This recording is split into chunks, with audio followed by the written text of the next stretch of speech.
Hello दोस्तों, ये हमारा एक स्ट्रीट डॉग है और 1 महीने का है बस ये। और इसको एक गाड़ी वाले ने हिट किया था, तो इसको यार ये अभी इसका एक्सरे करवाया हमने और एक्सरे के बाद ये प्लास्टर लगाया इसको।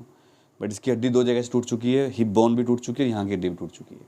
तो यार अगर आप गाड़ी चलाते हो तो प्लीज़ थोड़ा सा देख कर चलाओ, कोशिश करो बचा दो यार। मैं मानता हूँ कई बार आप ब्रेक नहीं लगा सकते स्पीड में, बट फिर भी यार दूर से देख लो भाई कुत्ता जा रहा है, रोक लो यार, स्पीड कम कर दो, हॉर्न दे दो यार।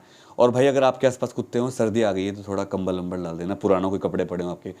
सो प्लीज़, भोलेनाथ पशुपतिनाथ आपका भला करें। So thank you very much, love you.